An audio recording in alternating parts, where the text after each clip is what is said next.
Ladies and gentlemen, welcome to the Rates and Lanes podcast. I'm your host, Rico Muhammad. I will be joined shortly by my co-host, Mr. Chuck Snow. And today, our special guest, friend of the show, Mr. Darryl Rutherford from Duranco Specialized is joining us. And we're going to be talking current affairs and current events, state of freight, if you will, for the current market as of right now. We're heading into the month of May, closing out April, and I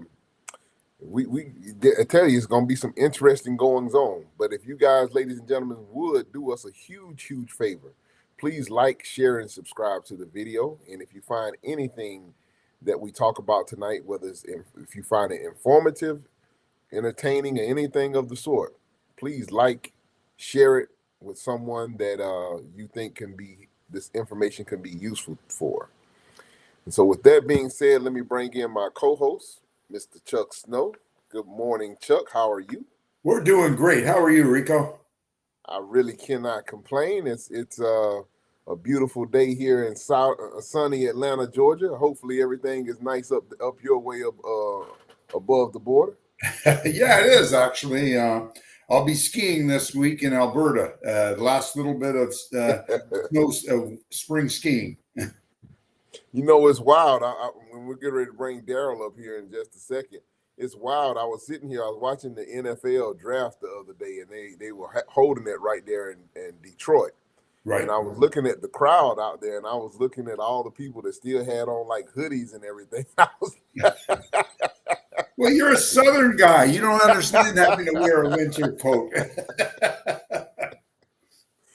Yeah, I tell you.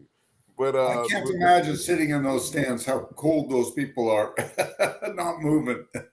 Hey, they were pretty excited. You know, it's almost for NFL fans, for football fans, it's kind of like a little mini holiday or whatever, I guess. Yeah, it is.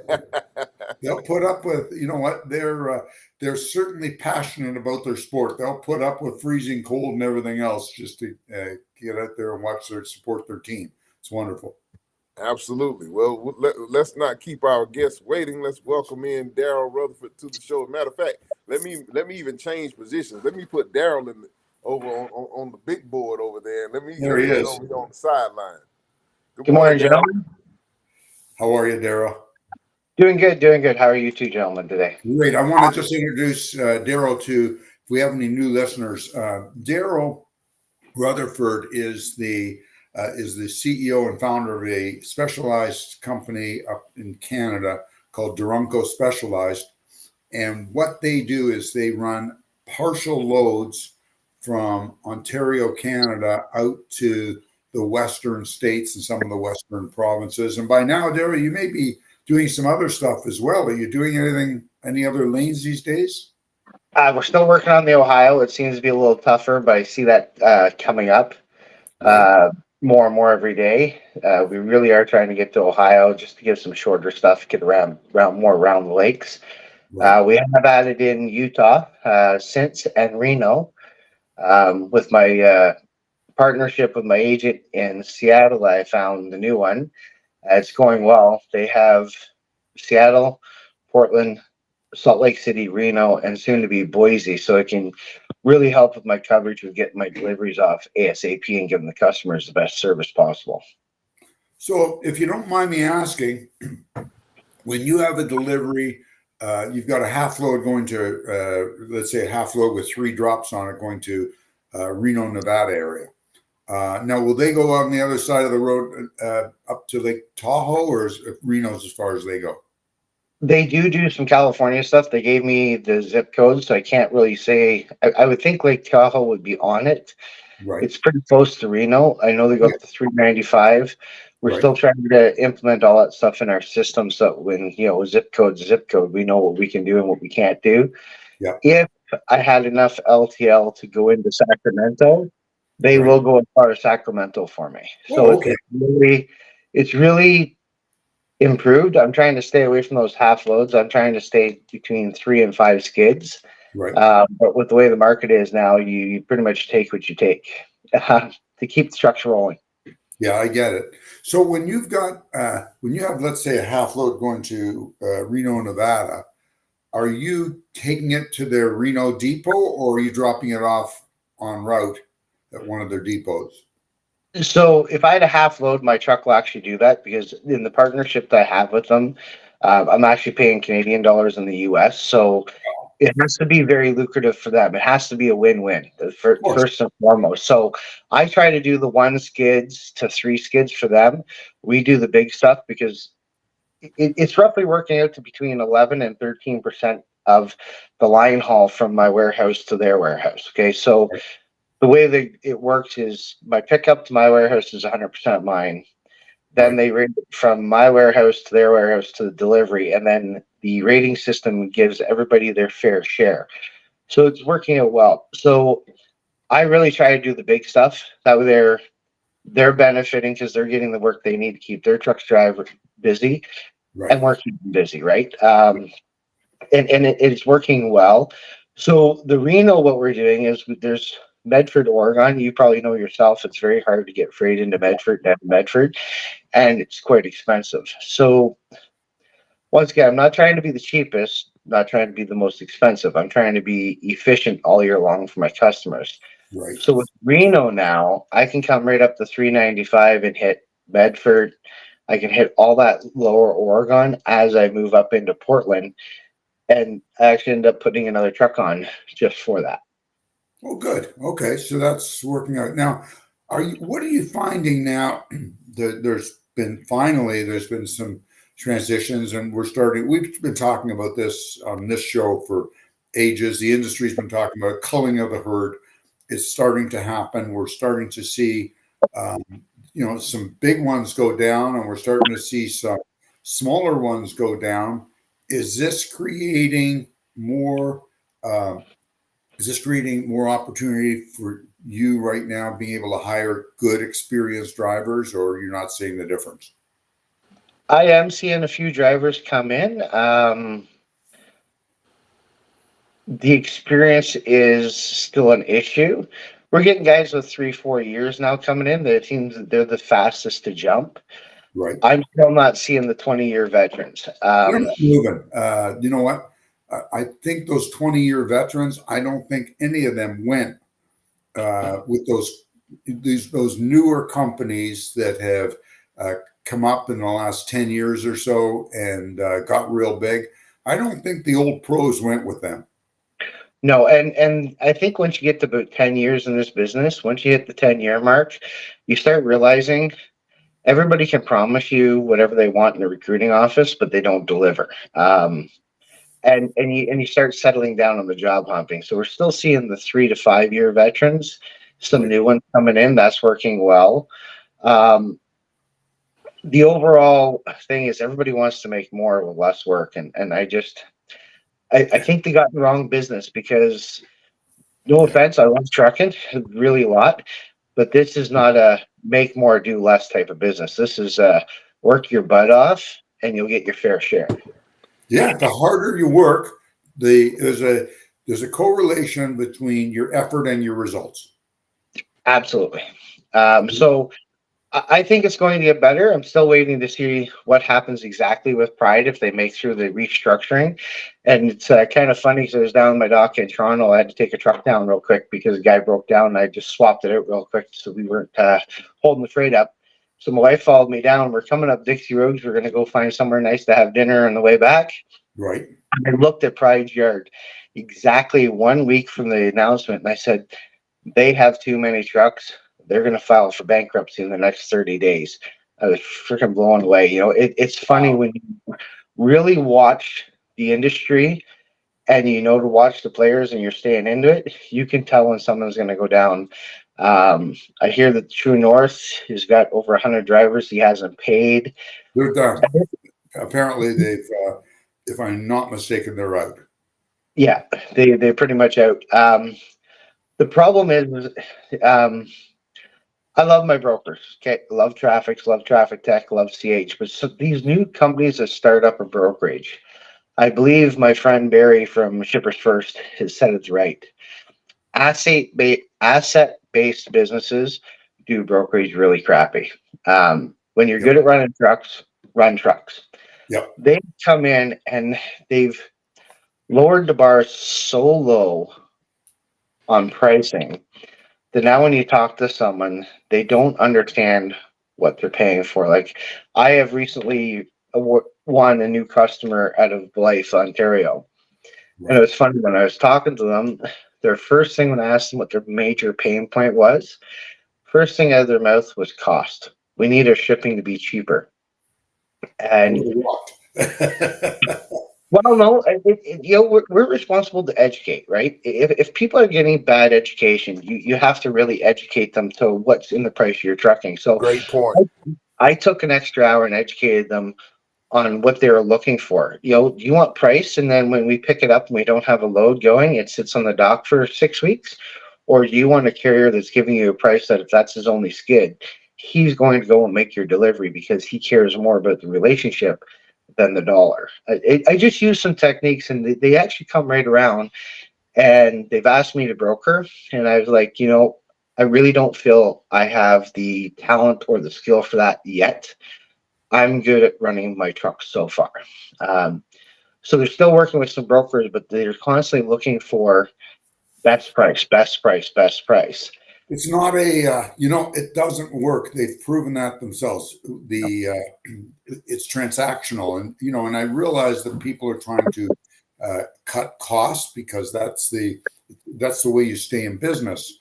But they need to realize that there's a cost in getting their product to market, and there's a cost you pay for quality. It's no different than and I'm just going to use a food manufacturer.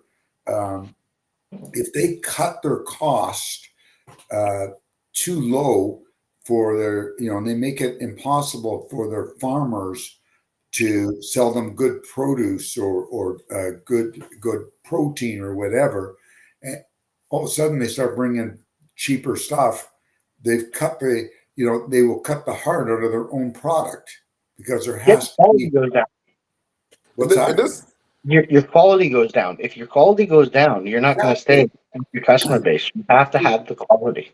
And this if you, conversation is part of a bigger conversation. It ties back into what you were talking about earlier, Darryl, with employees. Employees want to make more money, and they want to see a bigger portion on their paychecks. The shippers want to decrease costs, and it becomes a cyclical situation where at some point where's the fine line, because you have to be able to run an efficient business, and at the same time the shippers on the other end are continually to put pressure on bringing rates down, and while your cost as a service provider, whether it be your fuel costs, your maintenance costs, everything else is continuing to rise, and it's kind of it's trying to find that balance in this industry is definitely has been a super challenge. I know it has been for myself.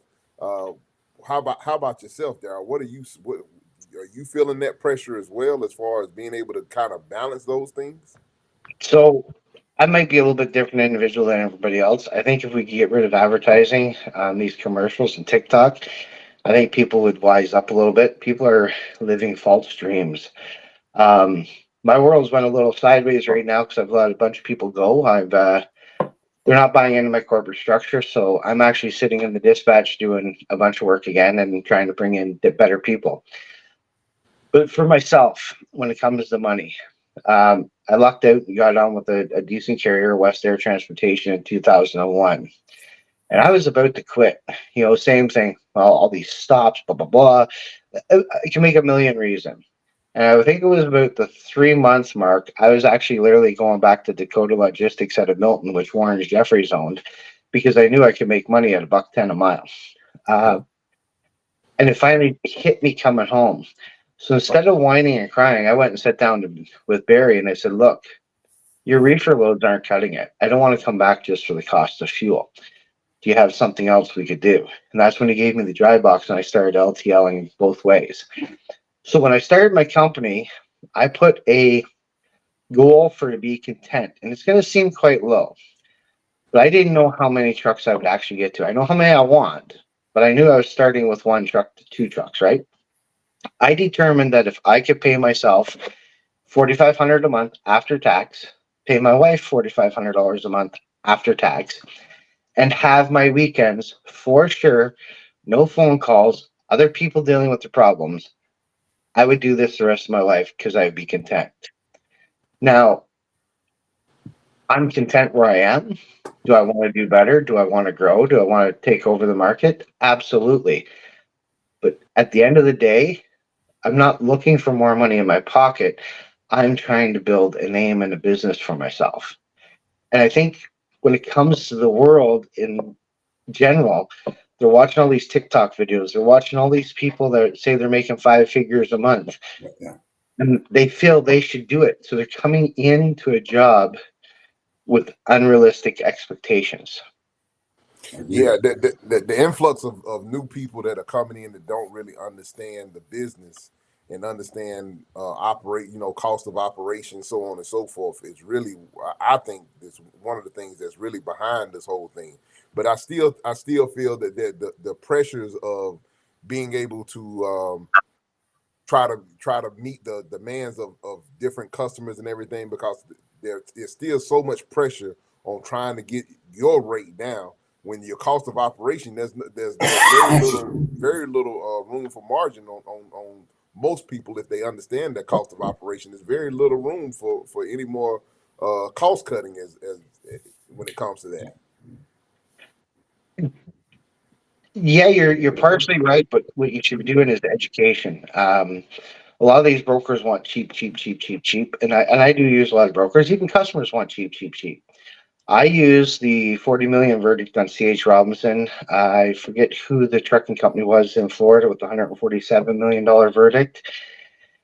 I tried to educate them to understand that they really want to get to the very lowest problem, race to the bottom, and be at the bottom.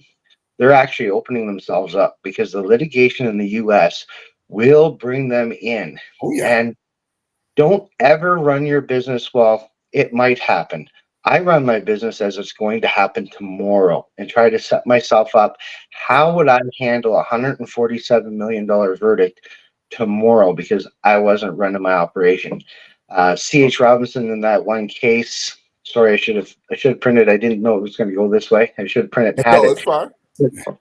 They got brought into the court case and awarded 40 million because the driver proved that he could not maintain his truck on the rate that CH Robinson was taking, and he had to take the load. Now, this is where the court system's kind of screwy.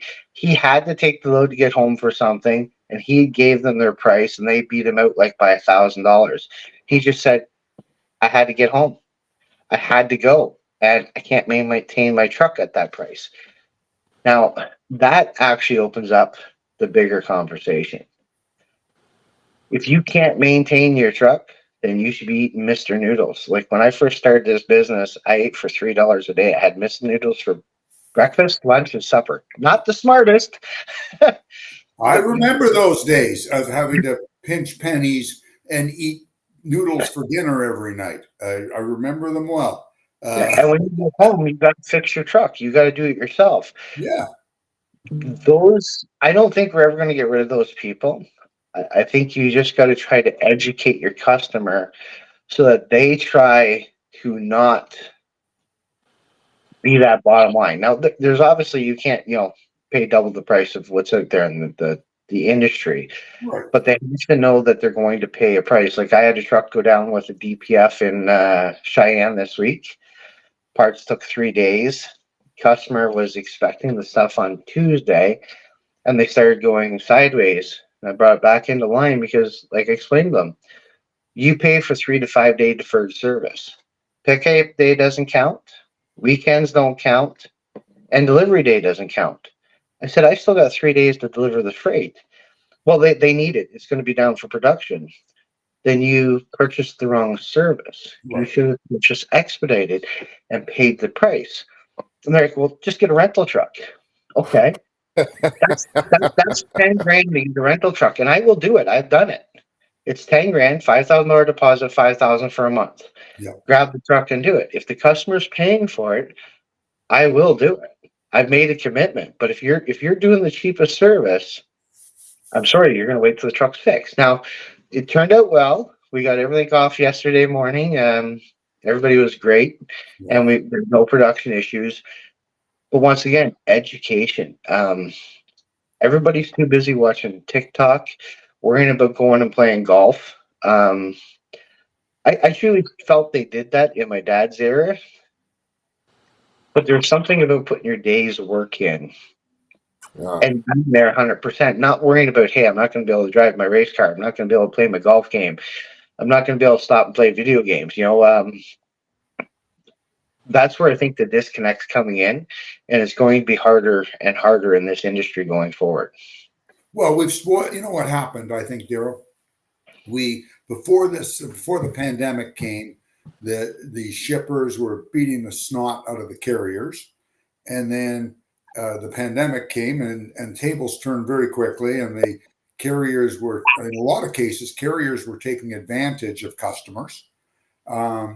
And then all of a sudden, now the carriers want blood because, or the customers want blood because they feel they were, not all, of course, some of them. There are, thank God, some carrier-client relationships out there. They're true partnerships, but there's lots out there that are just trying to get their pound of flesh because they had to overpay for 3 years. And I'll never forget. We had a client who was he baked these cheap. I always called them cheap jailhouse cookies because they were cookies that were quite often went to jails.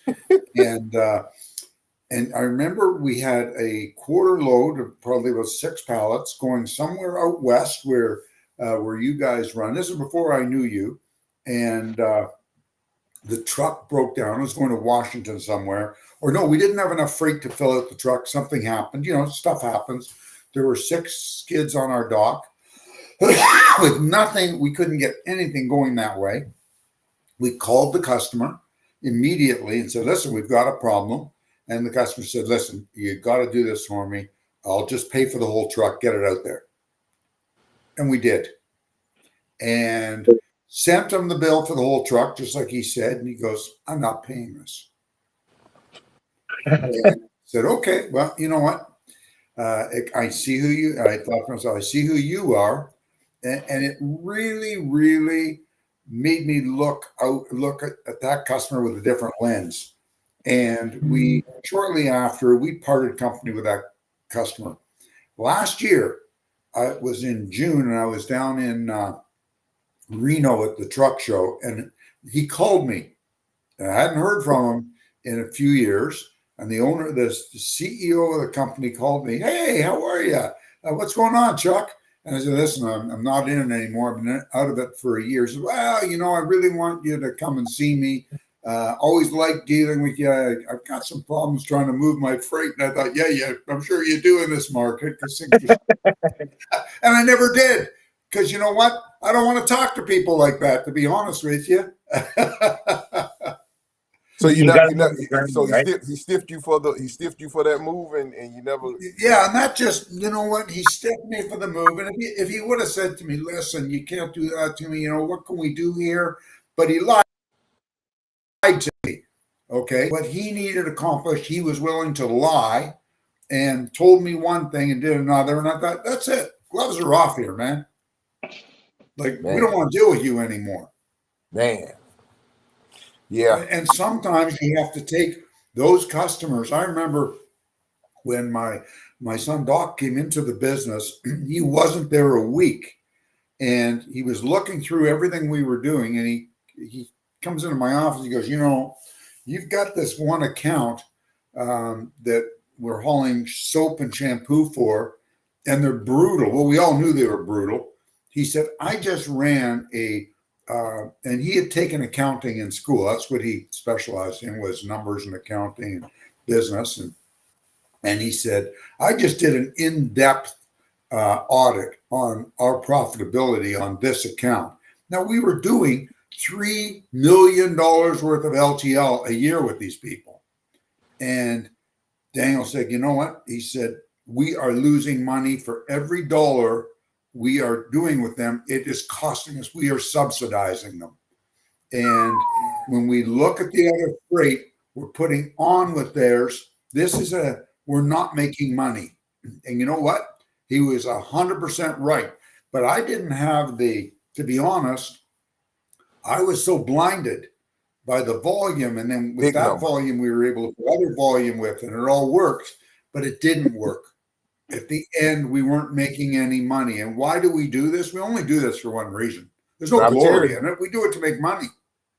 Yep. And I think that, this discussion. And we told the customer, you know what? Go ahead, Chuck. What's that, Rico? I thought I had cut you off. Go ahead and finish your thought. I got something I wanted to say, add on to that.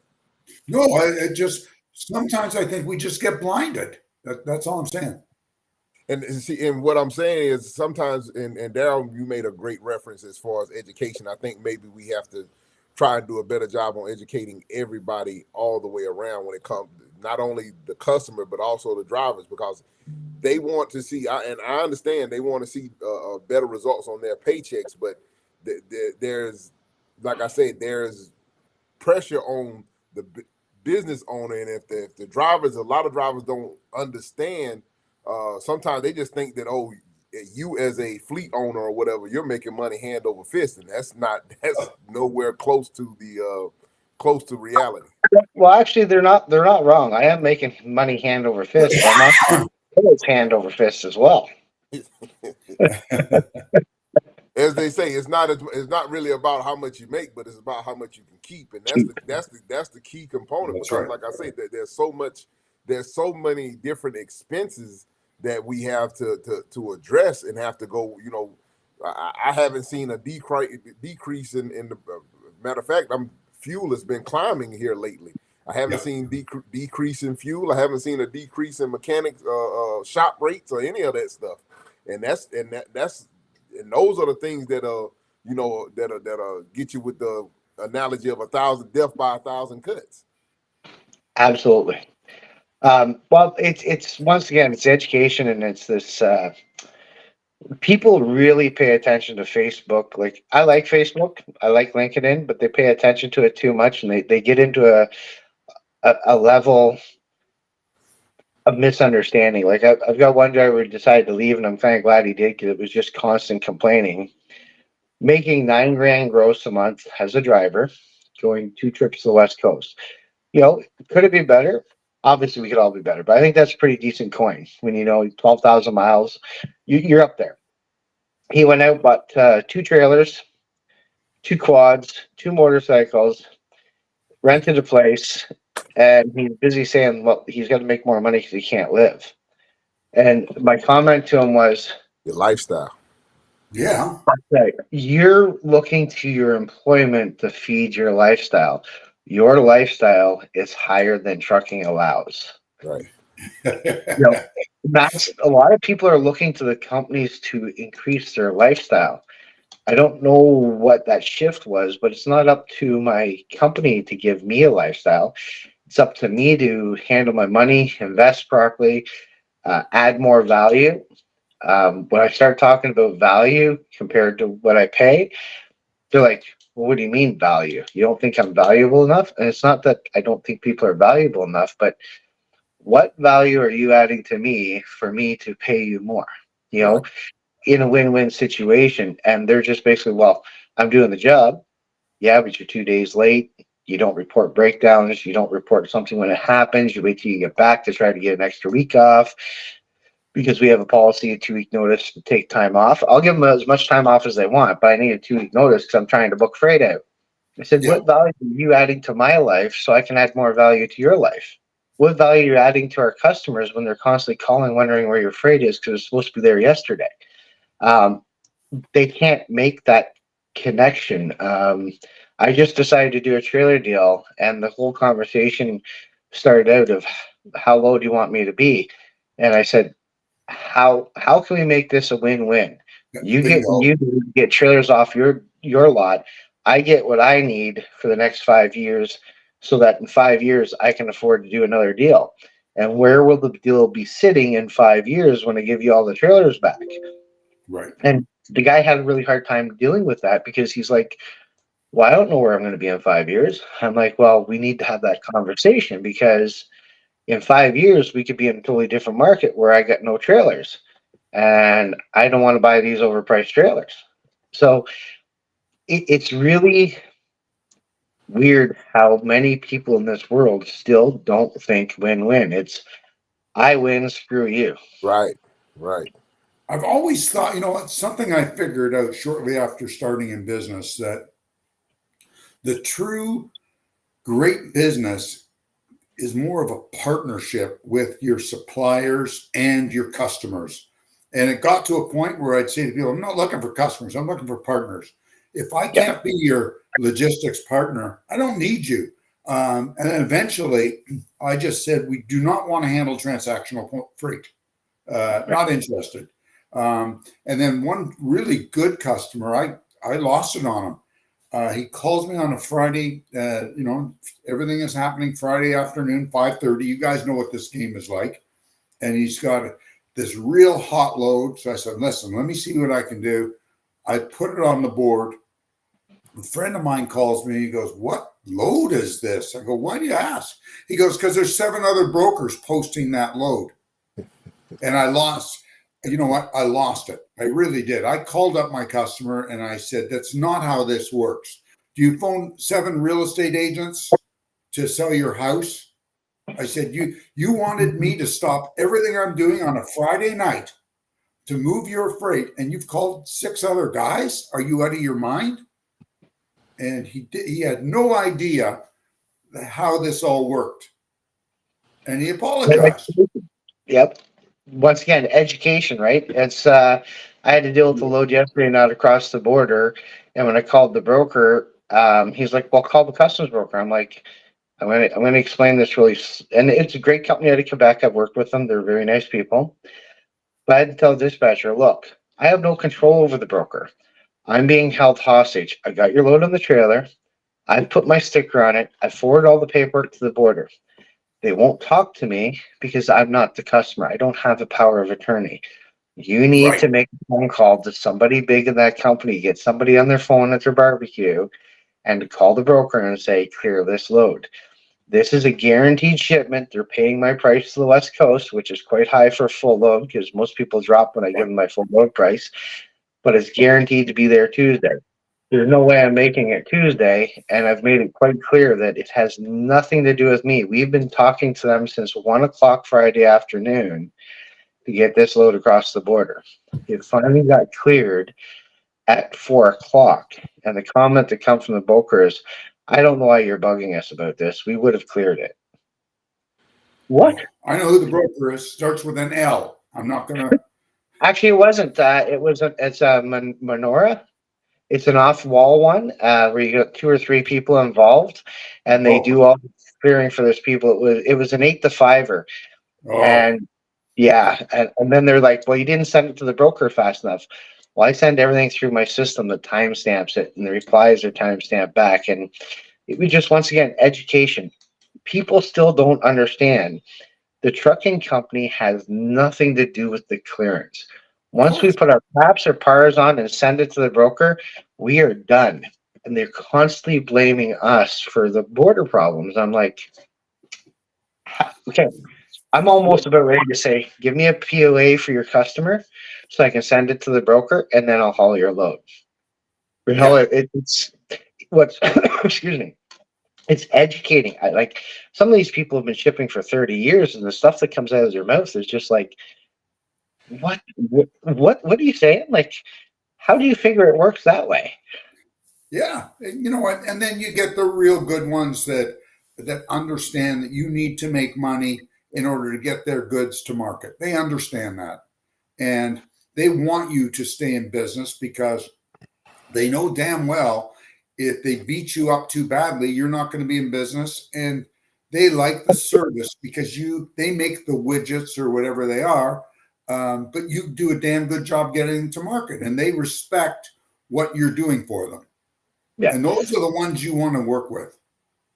absolutely. And when I try to put through my driver's head, when they show up, they're showing up as Duranco.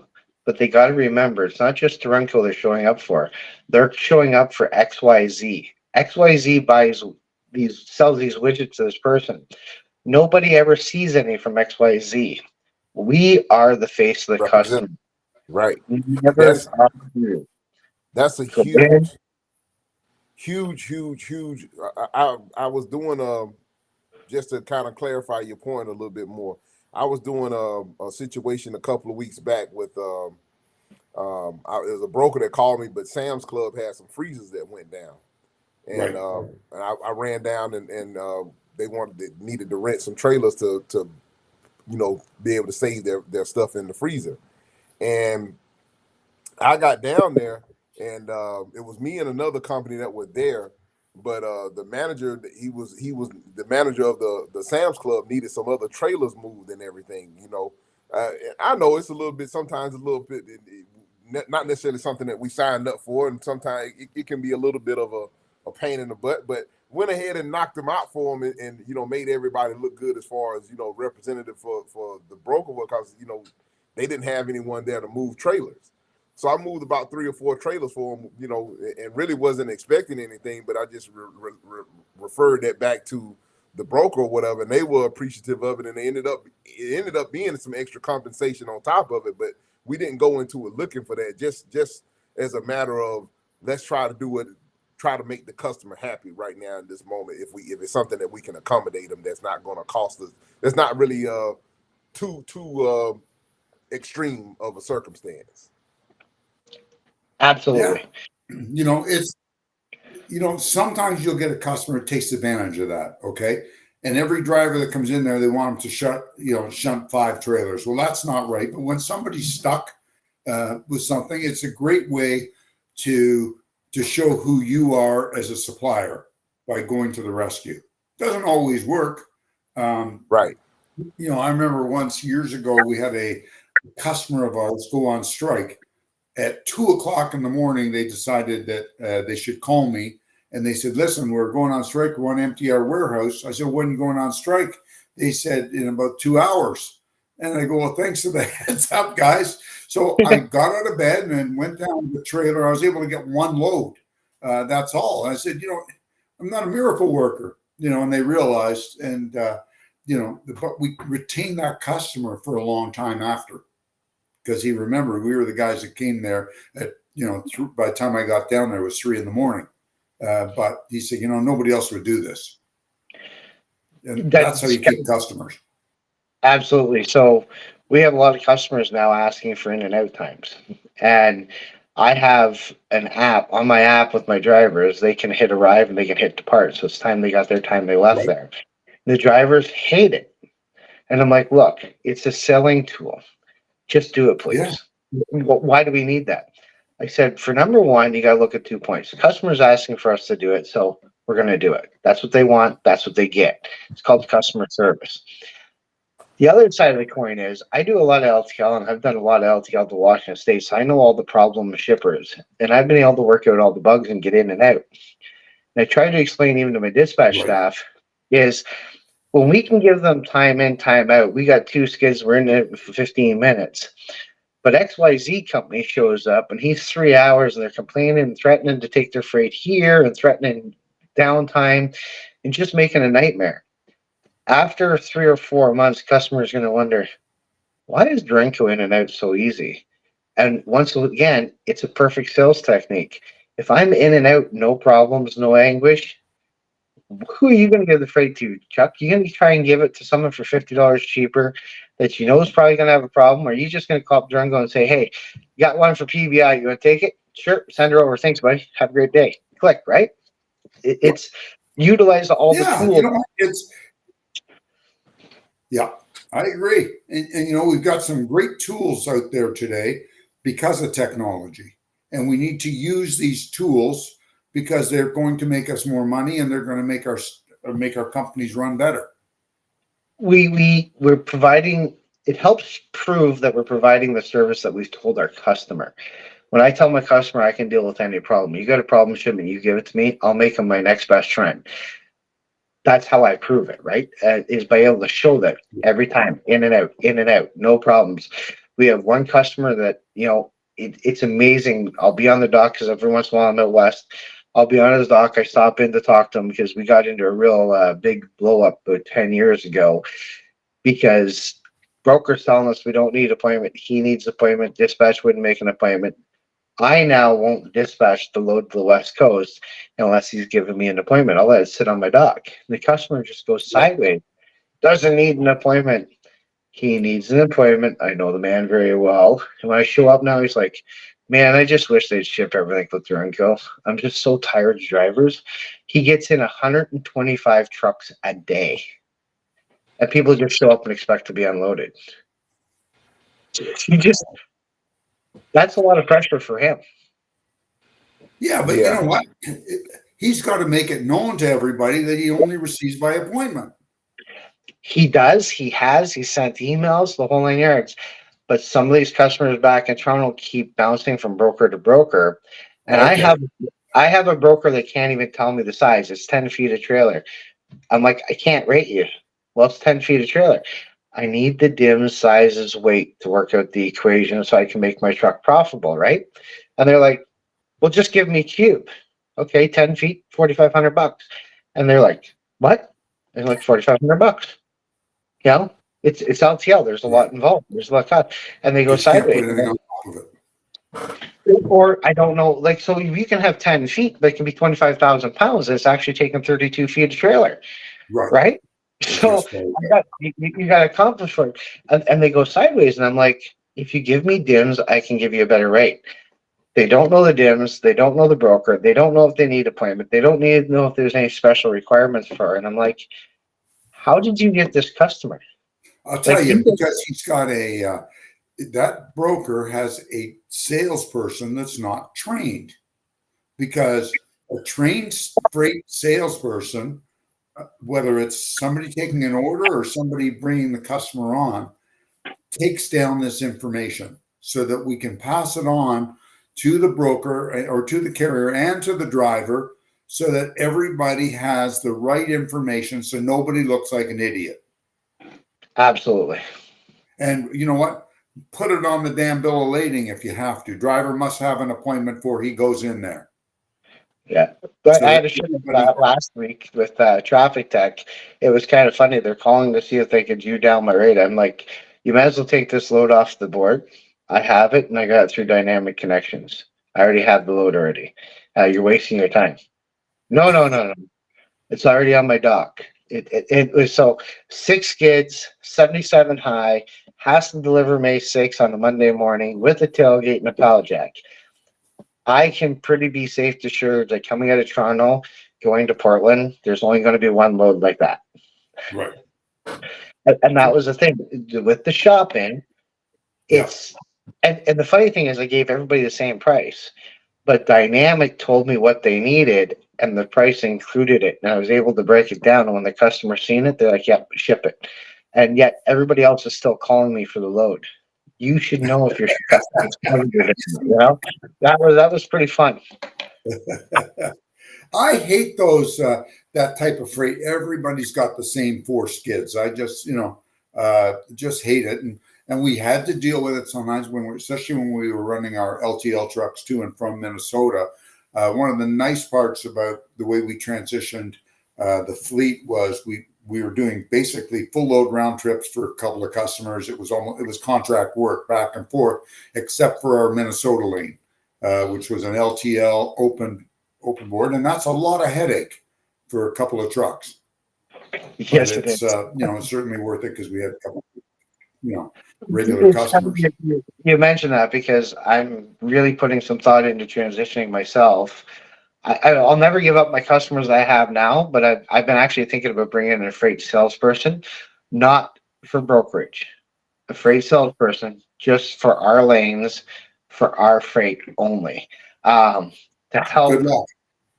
Okay. Good luck with that one, because what I found, having to have a fleet salesperson, we talked about it, we tried it.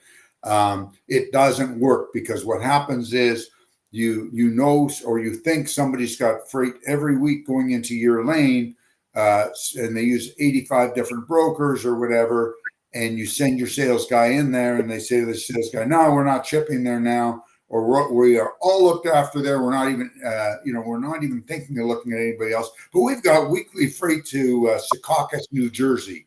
And inevitably, that always happens. The sales guy comes back with all this freight you don't need. Oh, he's got freight to Whitehorse. Well, that's great for our brokerage department until we find out they're using somebody like, that services that area, like Manitoulin, who's got assets up there, or whoever it is.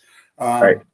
And that is the difficulty with having freight people that can only sell one lane or a couple lanes, because you're going to find you're better off using brokers. The carriers find that, carriers find that they're better off to just use a broker rather than have their own salespeople, because it's cheaper. It's more cost effective, and you get the freight. Then you don't have to pay for a guy's car to go around and on a Friday afternoon and not see customers, and have that car sit at a golf course Friday afternoon. When you're working, you need that freight, because that's, that's a fact of life, guys. Oh yeah. Oh yeah. Absolutely. So as per the market, it's pretty bad right now. We're busy. We're hauling freight. I'm not taking the super cheap freight. I'm saying no. We're seeing a 20% decrease in revenue heading west. So, Wow. yeah, and it's just because people are giving absolutely foolish pricing, and I won't haul it for that. Well, I'm not. Yeah. So they're let them haul it. anything. Sorry, apologize. Go ahead, Chuck. No, I just think what you're seeing is the results of people being so desperate for revenue. They're sending their trucks places they've never gone before, because there is a shortage of freight. And it's not even that there's a shortage, really. The freight volumes are the same as they were pre-pandemic. So it's not there's a shortage, but it's not that bad. What we have is we've got too many carriers in the marketplace. But I think with the number of carriers, I know in Rico downstate somewhere, there was a company this week called Arnold, not to be confused with Arnold Brothers out of Manitoba. There was an American firm called Arnold, 700 drivers shut down. There's been a few up here in Ontario. There's been a few everywhere in Canada. They're falling like flies. And unfortunately, this is the culling of the herd. Okay. And I think that we will see an improvement once, the capacity whittles down. Which is happening. I'm trying to remember where is that company Arnold based out of? I don't know. I just saw it on it was on Freight Waves or somewhere. Pennsylvania. I know they're in Pennsylvania a lot. Pennsylvania or Ohio? I've seen them everywhere. I don't really hang on. Let's see if I can. So green logo on their truck, Arnold, and then it's a tire and the green leaving it. Yeah, I know the company. Seen them a million times. But that's the thing. A race to the bottom, right? We need a few big ones to fall, but I think we need the smaller ones to fall too. Because they're coming in, and I talked to these guys with 2 or 3 trucks, and we're talking, and they're like, "Well, I can do it so much cheaper because I don't have the overhead." And I'm like, "Don't even bother starting. Don't even bother starting, because one day you're going to have that overhead, and if you don't start now and put the profit in the bank, you're never going to know how to profit when you have that overhead." And that's really Texas, Grand Prairie, Texas. Wow. Oh, Dallas. Which is Dallas area, if I'm not mistaken. Yeah. You're right. Grand Prairie. Yeah, I just pulled it up myself. Yeah. So, it just shows. And I think all of you don't want to see anybody fall, but when they fall, it does create that capacity. It starts whittling down that capacity that's killing everybody, because there's just too many people in it. And I'm sure a company like Arnold, I know nothing about them, but I'm sure what they found was they were getting their rates cut and their expenses went up, and there just wasn't enough meat left on the bone at the end of the day. Yeah, I don't know how we're gonna. I guess the only solution is for the culling of the herd in order to get these rates to be stabilized and get them where they actually need to be. Because right Yeah, now, it seems every week that still, even in good market conditions, still it's tough to even negotiate a very more than fair rate, I would say. yeah. It's hard. It is, and me being back on the spot market for a little while, I'm definitely feeling the effects of how it goes versus from the last time when I was really on the spot market on a consistent basis. It's really switched up. Yeah. It's, things are tight out there. And, spending seems to be down in a lot of things because of inflation. We have the average household has less money than they did a year ago and less than they did 2 years ago just because of inflation. Food has gone up, gas has gone up for them, especially in Canada, because we have this insane carbon tax, which is causing real pressure on your average family, and and it's affected even the last mile guys. I saw it was funny. There was an ad on Instagram. It was an ad, but wasn't supposed to be the 10 best businesses there were, and it was fast food and a bunch of other ones. And also, one of the top ones was last mile delivery. And I called the guy out and I said, "You are out of your mind. Where did you get this last mile?" And he goes, and we got into a bit of a match. And I go, "I can tell you that the guys doing last mile are hurting right now because there's just not as much last mile since people are not working every day from home and the pandemic is over. It went crazy for a while, if you remember. Everybody's sitting home on some sort of CERB or whatever they call it, Right. wherever you are, and collecting money and having a good time getting liquor delivered and getting everything else they can buy from Amazon delivered. And everybody's making money. Those days are over. Now it's time to pay for all the crap. The liquor was an essential service. Now that was essential, Chuck. That's right.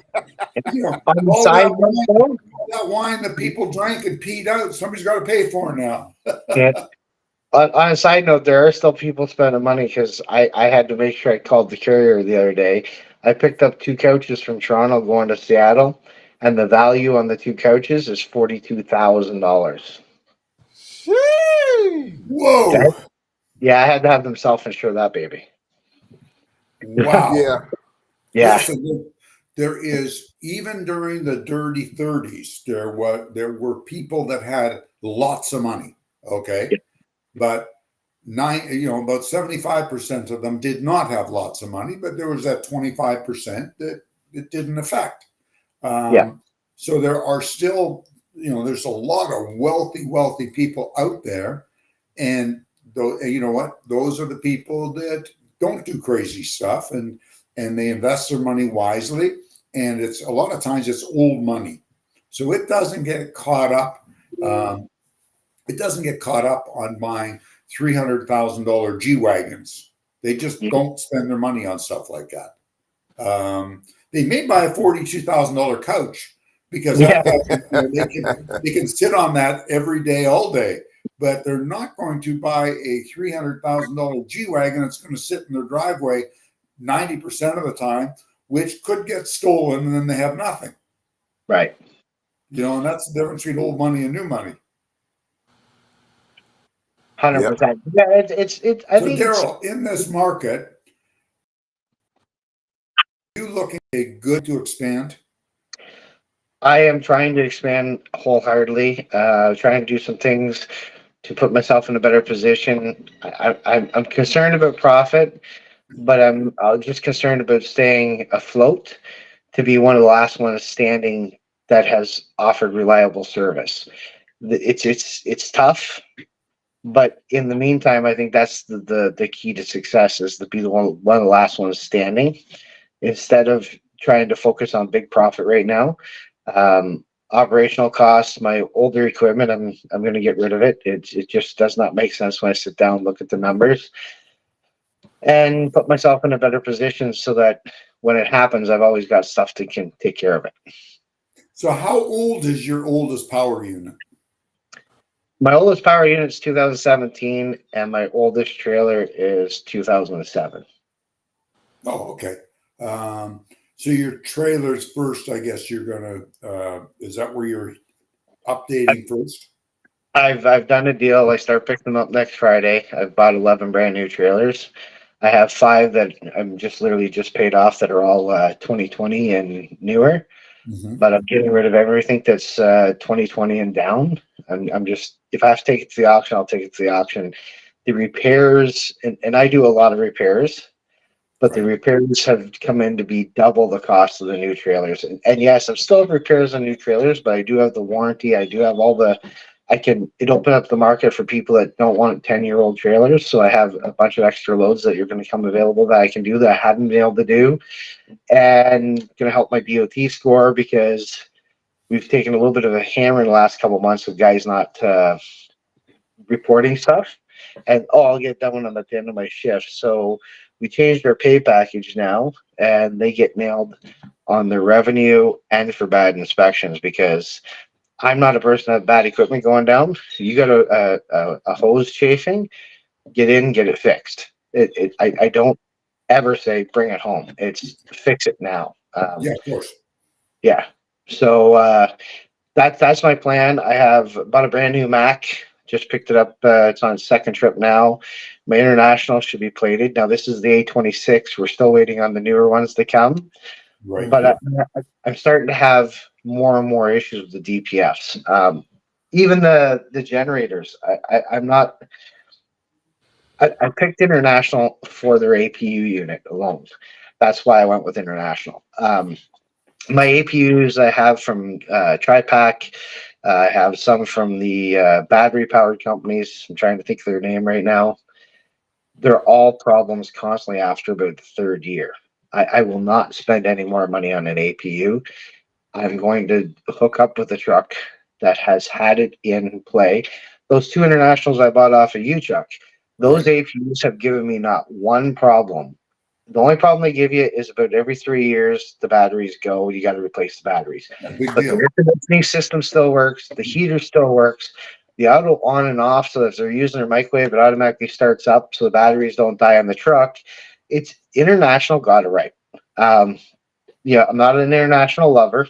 I'm a W900 guy. Yeah, you know what? They build a.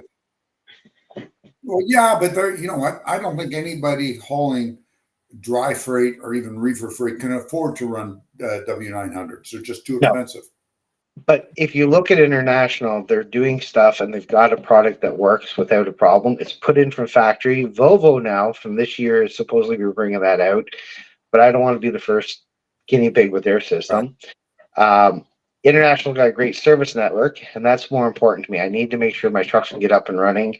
They're offering a 6-year million-mile warranty. Whoa.